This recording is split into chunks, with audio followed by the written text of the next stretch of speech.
Wait. Two more things I want to show you about the template. So let's assume that you don't only have MIDI devices that you want to connect to Vimix, but also some other devices, maybe custom parts, just as I do with these pendulars here, or some phone that is sending some accelerator data or whatnot. So if you have devices that send plain OSC commands or open sound control commands, you can use them too with the template, and I'm going to show you how. So let's have a look at this. From now on, the setup is slightly different. From now on, you will receive in this folder these two JavaScript files. It was called something like routing examples. It's now there's a second file in it, routing OSC. First one, routing MIDI. This is the one that we had a look in the previous tutorial, in the previous part. And this is about routing OSC. So if I open this here, this is the folder that I was working on all the time. So if I have a look at that, let me just show you. This is nearly the same as in the other MIDI JavaScript file, but a little bit different. So let's have a look here. Two files are loaded from now on in the module, in the JavaScript module of Open Stage Control. And all the way down here after the MIDI devices, there's this little part where we are going to filter out exactly what we can input here. So we are filtering out the IP address that a device is sending from. So in this case, I have two of them. I set up my little Raspberry Pi with a Node script. I will give you the links to this project from where you can send, I think it's called Heartbeat, right? Yeah, Heartbeat. If I'm going to start this from here, it is sending something to this IP. And to have a quick check, I will just open Oscdump. If you don't know this program, I will also give you a link to this. Very useful if you quickly want to look at incoming messages from other devices. So you're going to type Oscdump and then the port that is the other device is sending to. It is 7001 and we get something. Okay, so as we can see, this Raspberry Pi is sending some open sound control commands called OSC test heartbeat. And this is exactly what I wrote down here in the module. This is the IP address that the device is sending from. So the Raspberry Pi, as you can see, is 42. And this is the message it is sending, and I'm just going to route this to one of my where is the table? Sorry, to one of my templates addresses. So here's the table. Maybe you remember, here's everything you want to know. These are, oh, there's a little mistyping. Okay, I have to correct that. These are all the addresses that you can refer to, and this is exactly what I'm doing here, separated by a semicolon. So OSC test heartbeat is going to main mix mat. Let's have a look what this is, what it means for open stage control. As always, as always, I'm starting Vimix here from the command line, from the terminal. So this is the project that is open. We grab our path. We fire up open stage control template. put in the path here. Whoops, no, that went wrong.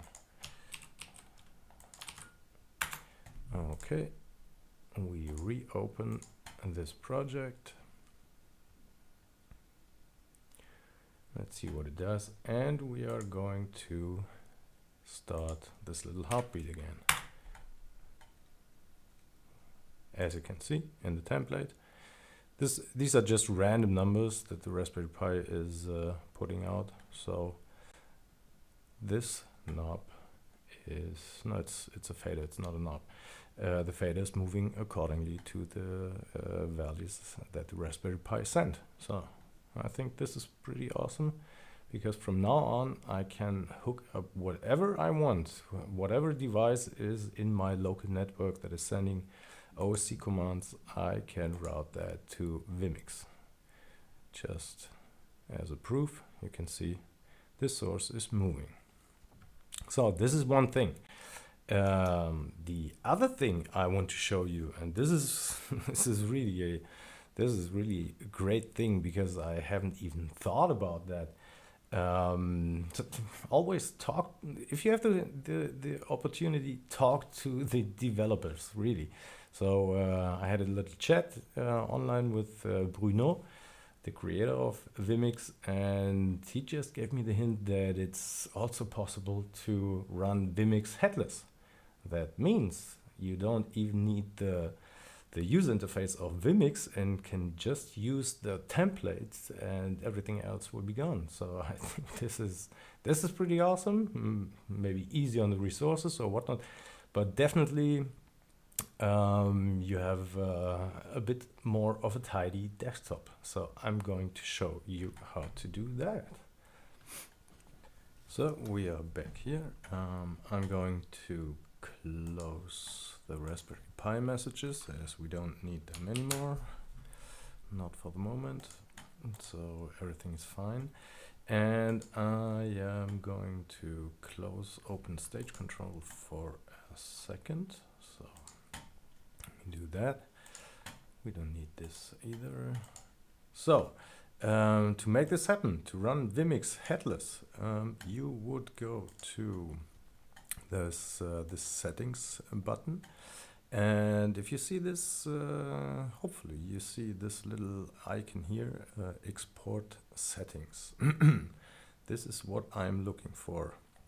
So export the settings to your folder, calling it oh, as you can see, I did this once before, so I'm just overriding this, O4 settings.xml. So XML extension is given automatically, and you can name pretty whatever you want, but as in previous parts, as I showed you, I think it's a good idea. Here it's just a good idea. In most of the other parts it was mandatory to give them the same name as your Vimix project file, O4. But in this case, I would just, for my own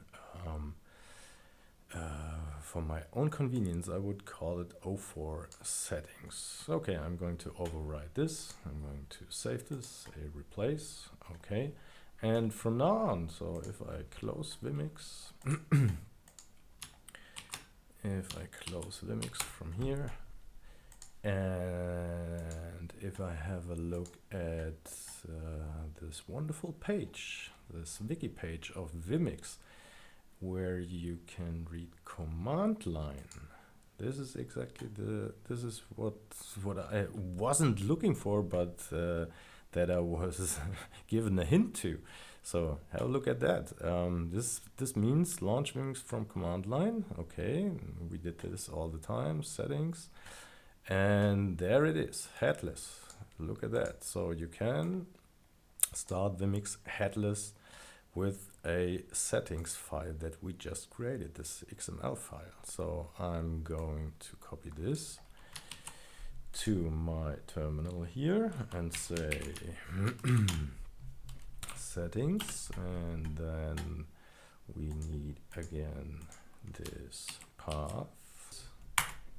And from now on, as you can see, if I'm closing everything else, there's nothing more but Vimix output window. So we need this settings file because in it there's exactly this output. If you haven't configured your output, or there's no output configured, this will jump to the user interface again, and you have to configure an output and create the settings file again. So I think this is I'm just happy. If we fire up our template again, we're grabbing our path, going to settings, paste it in here, and say load this. As you can see, there was a fade out. Now it's loaded. The template receives everything that is needed, and from now on we can control Vimix headless. This is pretty awesome. Okay, so yes, as I said, talk to the developers if they are willing to, and you will always get some useful information. For Bruno, merci beaucoup Bruno pour la remarque importante. C'est incroyable. Lancer Vimix sans tête, c'est incroyable. Merci beaucoup. And I think that is really it for this part of the Vimix tutorials, this template part. I hope you have some fun with this template. In later parts, I think I'm going to talk a bit about maybe about the reason why I started all this this whole tutorial thing, to have a look at shaders in Vimix. Well, if you want to, see you.